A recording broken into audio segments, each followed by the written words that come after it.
नमस्कार, मी प्रियांका पाटील। आपण पाहत आहात राष्ट्रीय लोकराज्य न्यूज, निर्भीड बातम्यांचे व्यासपीठ। आज आपण दिवसभरामध्ये घडणाऱ्या घडामोडींवर नजर टाकूया। सोनाई जिल्हा परिषद मराठी शाळा बनली मद्यपींचा अड्डा। नेवासा तालुक्यातील सोनाई जिल्हा परिषद मराठी शाळेत रोज रात्री आंबट शौकीन व दारू बहादर यांनी आपला अड्डा बनवला आहे। या मराठी शाळेत दिवसा छोट्या छोट्या मुलांना ज्ञानदानाचं काम होत असतं। रात्रीच्या वेळेला मात्र येथेच वेगळाच प्रकार सुरू असतो। याबाबत कुठलीही भीती तमा न बाळगता हे महाशय रोज रात्री आपल्या मित्रांसमवेत दारूची पार्टी करताना आढळून येत आहेत। हे करत असताना दारू पिऊन उलट्या करणे, मावा, गुटखा, तंबाखू खाऊन शाळेच्या भिंतीवरती पिचकारी मारणे, तसेच शाळेच्या दरवाजावर लघुशंका करणे, तसेच शाळेच्या प्रांगणात अंधाराचा फायदा घेऊन शौचात जाणे असे विविध गैरप्रकार सध्या मराठी शाळा सोनाई नंबर 1 मध्ये होत असून प्रशासन मात्र याकडे जाणीवपूर्वक कानाडोळा करत असल्याचे दिसून येत आहे।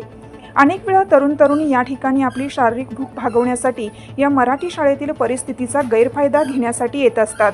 अनेक प्रेम बहादर या ठिकाणी आपल्या प्रेयसीला घेऊन नको ते कृत्य या ज्ञान मंदिरात करून या ज्ञान मंदिराचे पावित्र्य भंग करताना दिसून येत आहेत। अनेक प्रकारचे कंडोम या ठिकाणी शाळेच्या आवारात दिसून येत असून लहान चिमुकले मुले सदर प्रकारामुळे अनभिन्न झाले असून शाळेतील शिक्षक शिक्षिका याबाबत परेशान आहेत। तर दारूच्या बाटल्या पाहून मुलांवरती होणारे परिणाम खूप निंदनीय गोष्ट आहे। सोनाई जिल्हा परिषद मराठी शाळा नंबर 1 मध्ये असे गैरप्रकार आढळून आल्यास संघटनेच्या वतीने तीव्र स्वरूपाचे आंदोलन छेडण्यात येईल। संजय वैरागर यासाठी संबंधित पोलीस स्टेशन व शिक्षण विभागाच्या अधिकाऱ्यांनी याबाबत लक्ष घालावे अशी मागणी नागरिकातून केली जात आहे। भिंतींना संरक्षक कडे नाहीत, गेट पूर्णपणे तोडून टाकलेला आहे। दारूच्या बाटल्या फोडल्यामुळे मैदानात काचा पडलेल्या दिसून येत आहेत। गेट नसल्यामुळे अनेक बहादर या ठिकाणी शौचास व लघुशंकेसाठी शाळेचा आधार घेतात। संजय वैरागर, किशोर दरंदले, रोहित गवळी, संतोष वैरागर, बाळासाहेब साळवे या सामाजिक कार्यकर्त्यांनी शाळेत जाऊन सदर बाबीची पाहणी केली।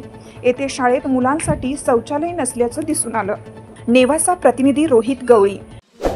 ताज्या बातम्यांसाठी आणि अपडेट्ससाठी राष्ट्रीय लोकराज्य न्यूज चॅनलला सबस्क्राईब करा, तसेच लाईक आणि शेअर करा।